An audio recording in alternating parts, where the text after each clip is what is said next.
İlk 100 gün icraatı önemlidir değil mi? İktidara yeni gelen bütün yöneticiler için. Peki POTUS için öncelikler ne? POTUS.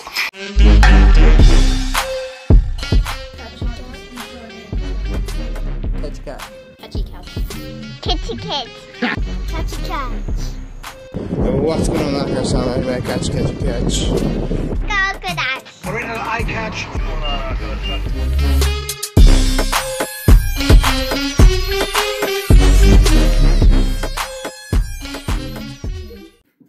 What's going on arkadaşlar? Ben İlbey Catch. Long Island, New York'tan herkese selamlar. Gördüğünüz gibi yeni bir videoyla birlikteyiz. Arkadaşlar bugünkü videonun konusu Immigration, ICE'ın gönderdiği insanlar, buradan sınır dışı ettiği insanlar. Onu konuşacağız. Kimleri atıyorlar? Onları konuşacağız. Eğer Amerika'da yaşıyorsanız My Spread Shop, şurada görürsünüz tişörtleri buralarda. Tişörtler, hoodiler.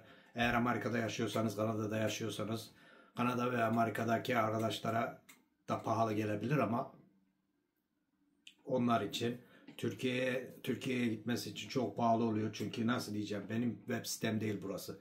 Burası web siteden bulduğum bir web site. Bunlar postasını bunlar karşılıyor. Malzemesini bunlar karşılıyor. Tişörtün, hoodie'nin basımını bunlar karşılıyor. Vergilerini bunlar veriyor. Ben sadece verdiğim logolardan, yaptığım şekillerden yüzdesini alıyorum. Almayı unutmayın, desteklemeyi unutmayın eğer Amerika'da yaşıyorsanız. Dediğim gibi arkadaşlar, bugünün konusu illegal immigration. Kaçak gelenler. Amerika'ya kaçak gelenler. Şimdi ilk önce onu söylemeden önce kendimi yine yeniden bir tanıtayım. Benim adım İlbey Aykaç. Long Island, New York'ta oturmaktayım. ABD, Amerika'da oturmaktayım. 1995'te buraya geldim. Ortaokul, lise, biraz üniversitem var. 17 senedir polisim. New York City'de polislik yapıyorum.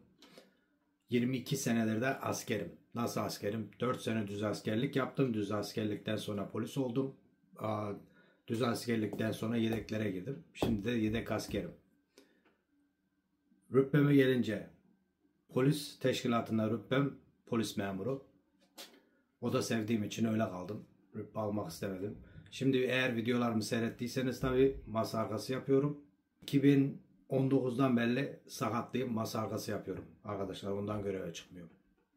Askerlikte de rütbem astsubay, kıdemli, üst çavuş. Dediğim gibi arkadaşlar, burada şimdilik başta onu söyleyeyim. İlk başta illegal immigration, kaçak gelenler. Kaçak dediğimiz anda ne oluyor abi? Arkadaşlar illegal immigration ne oluyor? Yasa dışı göçmenler. Yasa dışı göçmenler. Şimdi arkadaşlar bir de ilk önce onu yapmadan önce ICE'ı açıklayayım size. ICE devlete ait bir teşkilattır.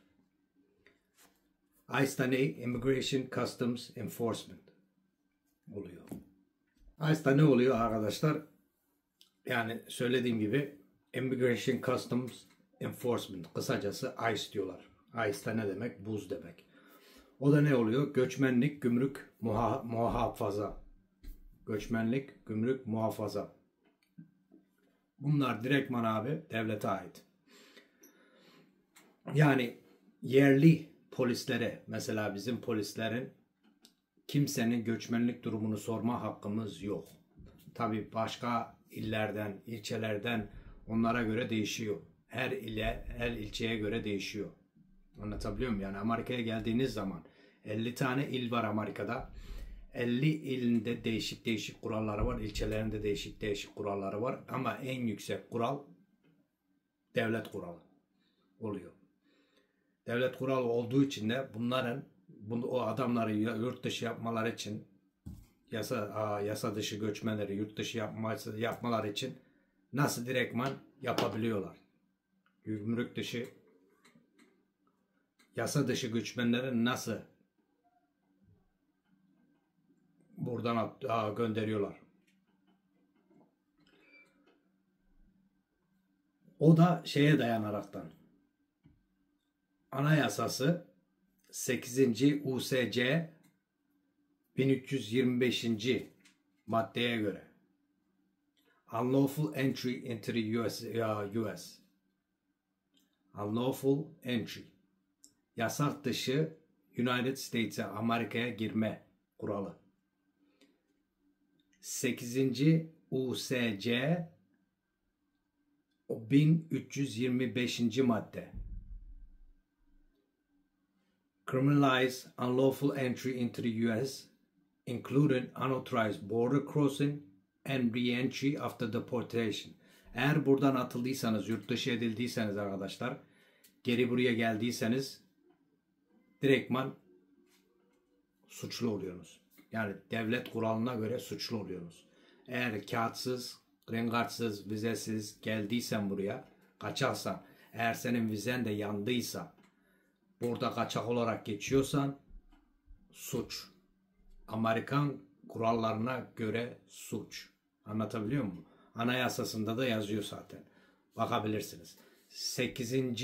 USC 1325. madde. Orada her şey yazıyor. Şimdi bir de burada iltica edenler var. İltica edenler buraya gelip iltica ediyorlar. Bir işte devletlerinin sorunu gösteriyorlar. O sorun yüzünden gelip burada iltica ediyorlar. O var.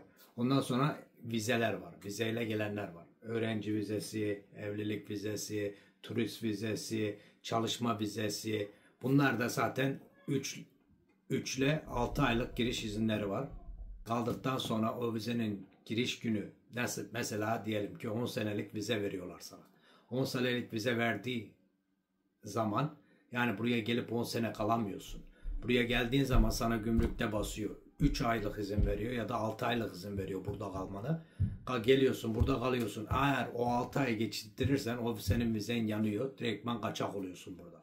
Yani öyle geliyorsanız yandırmamayı düşünüyorum. Öğrenci vizesi de tabii değişik bir vize.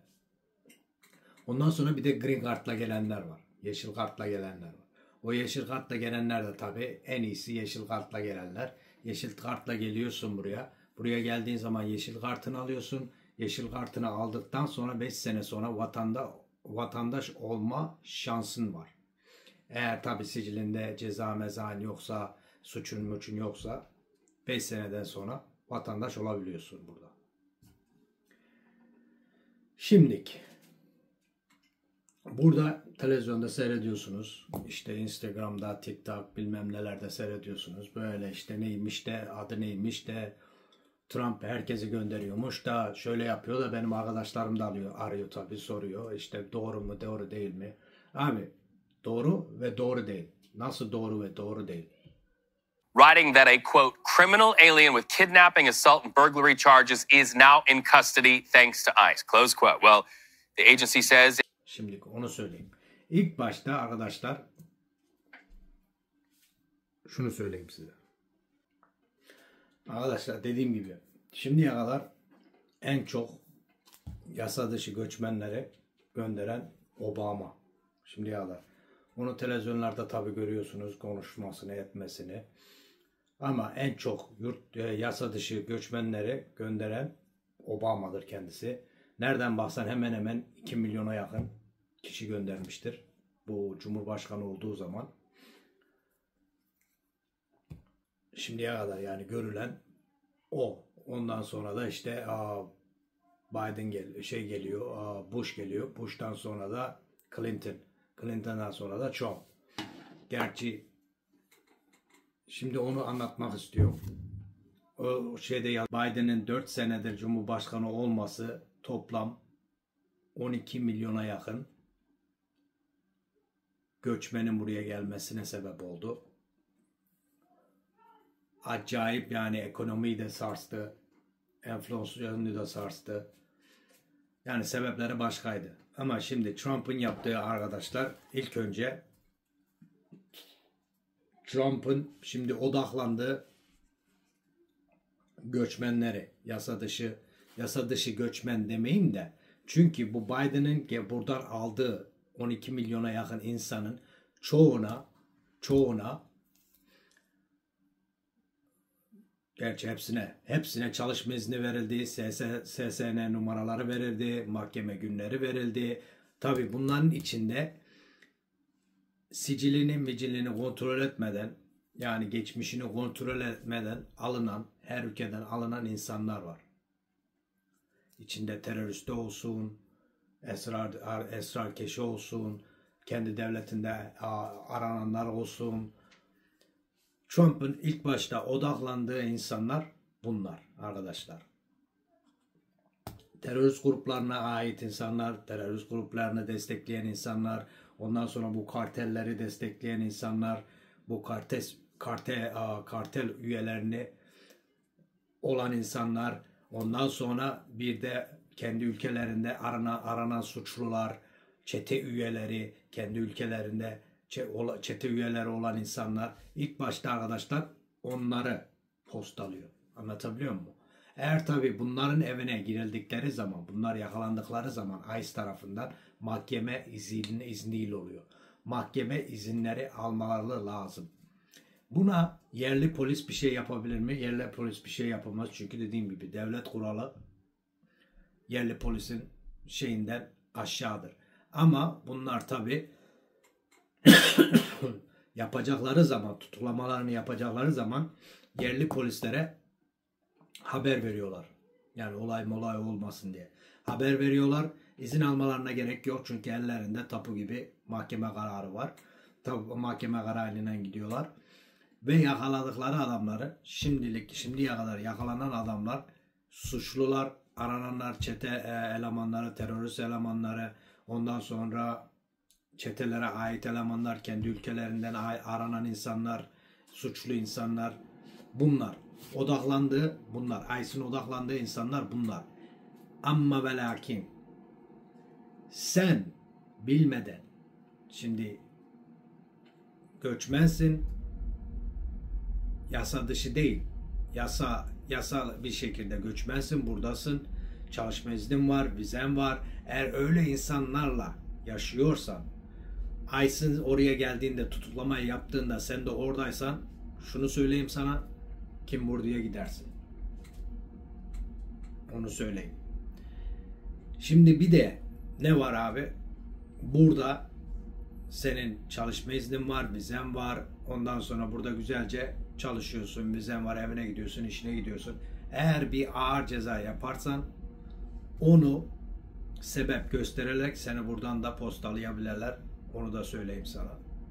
Onun için her şeyini halletmeden dikkat et derim. Dediğim gibi arkadaşlar, yasa dışı göçmenleri, bunlar zaten yasa dışı göçmenleri. Bunlar zaten illegal'lar burada. Anlatabiliyor muyum? Yasa dışı suç. Federal kanununa göre bu bir suç. Dediğim gibi 8. OSC 1325. maddeye göre bu suç. Buraya yasa dışı gelmen bir suç oluyor. Federal crime oluyor. Ondan sonra dediğimiz gibi ilticacılar. İlticacılar da zaten kağıtlarla geliyorlar. Mahkeme günü alıyorlar. Eğer tabi sicilinde bir şey varsa, geçmişinde bir şey varsa, eğer bir üyelik bulurlarsa, yani bir gruba ait olduğunu öğrenirlerse, bulurlarsa, vay haline, gidenlerden en başta olursun. Şimdi bunları bir de tutukluyorlar. Anlatabiliyor muyum? Tutukladıkları zaman insanları görmüşsünüzdür. TikTok'ta, Instagram'da, YouTube'da. Tutukladığı insanlar, suçluları genellikle ne yapıyorlar? Prangaya vuruyorlar. Ellerini kelepçiyorlar. Uçaklara yükleyip götürüyorlar. Kendi ülkelerine gönderiyorlar. Ama yasa dışı göçmenler, suçları falan olmayan insanları ne yapıyorlar abi? Uçaklara bindiriyorlar ya da başka bir şekilde kelepçe olmadan götürüyorlar devletlerine. Öbürleri mahkeme gününü bekleyen insanlar abi, yerinizde olsam eğer öyle bir şey var diyorsan avukat tutarım. Çünkü öyle insanları atması zor. Green Card ile gelen, vizeyle gelen, ondan sonra şimdi bu girdiniz, iltica yaptınız, çalışma kartın var, mahkeme günün var, kağıt işlemlerin içeride, onları bekliyorsun. Bu insanları atmak zor. Dediğim gibi eğer bir suç işlemezsen, kötü bir şey yapmazsan sizleri atması zor. Ben bir polis olarak abi kimseyi durdurursam onların göçmenlik durumunu hiçbir zaman sorma hakkım yok. Ben federal polis değilim. ICE'da çalışmıyorum. Tutuklama emrim de yok. Ama ve lakin biz birini tutukladığımız zaman eğer onun sicilinde ICE'ın gösterdiği bir tutuklama emri bir şey varsa bizim ICE'a haber vermemiz lazım. Mesela diyelim ki ağır bir cezadan tutukladım seni. Tutukladığım zaman eğer senin kağıtların yoksa, eğer sen burada iltica ettiysen bizim ICE'a haber verme şeyimiz var. Yani hatırlıyorum eskiden de yaptığımı ben bunu. ICE'a haber vermemiz lazım. Anlatabiliyor muyum? Vermezsen ne olur? Başın ağrır, başın belaya da girebilir. Yani onlara vermen lazım. Sadece bir de odakladığı insanlar daha var burada, Trump'ın. Bu Biden zamanında tutuklananlar var burada. Tutuklanıp ve geri bırakılırlar. Onları da postalamak. Çünkü ağır cezalardan, orta cezalardan tutuklanan insanlar var. Biden zamanında hepsini bırakıyorlardı. Şimdi onları geri tutuklayıp geri yurt dışı etmek amacı. Yani demek istediğim burada arkadaşlar, kötü bir şey yapmıyorsanız, kötü bir şey işlemiyorsanız kafanıza takmayın. New York gibi bir yerde sana hiçbir normal yerli polis, local polis diyelim, sana senin göçmenlik durumunu sormaz, soramaz, yasak. Anlatabiliyor muyum? Eğer tabi tutuklama emri varsa, seni ben durduruyorsam, ismini zaten bilgisayara giriyorsam, bir şey yapıyorsam o tutuklama emri direktman çıkıyor. Orada da diyor zaten ICE'a haber ver diye. Anlatabiliyor muyum? Ama ben sana direktman soramıyorum. Anlatabiliyor muyum? Seni durdurduğum zaman sana green card'ın var mı, vizen var mı, yoksa şeyin var mı, şunun var mı, bunun var mı diye soramıyorum. Yasak. Ama seni bir diyelim mesela far yüzünden durduruyorum. Ehliyetini alıyorum ya da kimliğini alıyorum. Bilgisayara koyuyorum abi. Sana tutuklama emri çıkıyor bilgisayardan. Kim tarafından? ICE tarafından. Seni tabii hemen gözaltına alıyorum. Ben tutuklamıyorum. Seni gözaltına alıyorum. Gözaltına aldıktan sonra onlara haber veriyorum. Onlar da geliyor seni alıyorlar. Yani demek istediğim bu arkadaşlar. Burada dikkat etmesi gereken insanlar, bence de haklı bir olay, suçlu insanlar, bir de yasa dışı girenler. Yasa dışı girenler söylediğim gibi vizesiz, kartsız küreksiz giren insanlar, yasa dışı buradan atılıp sonradan geri girenler. Çünkü bu sicilinde yazıyor zaten hepsi. Onların merak etmesi lazım. Yani herkes bana sorduğu için ben öyle yapıyorum. Yani burada bir de şimdi bunları yakalandığı zaman arkadaşlar direktman atmıyorlar. Bunlar mahkemeye çıkıyorlar. Mahkeme bekliyorlar. Mahkemeye çıkıyorlar. Mahkeme kararıyla kendi devletlerine atıyorlar. Tabii eğer büyük bir çeteye elemansan, çete üyesiysen, terörist grup üyesiysen onları dinlemiyorlar zaten. Seni direktman postalıyorlar. Ama bazı yasa dışı insanlar var. Mecburen mahkeme günlerini bekliyorlar. Mahkeme kararıyla, hakimin kararıyla sonradan yurt dışı ediliyorlar. Anlatabildim mi? İnşallah anlatabilmişimdir. Buradan herkese çok teşekkürler. Böyle videolar gelecek. Dediğim gibi polislik videoları, askerlik videoları takip etmeyi, beğenmeyi, paylaşmayı unutmayın. Bir dahaki videoda görüşmek üzere. Hoşça kalın arkadaşlar.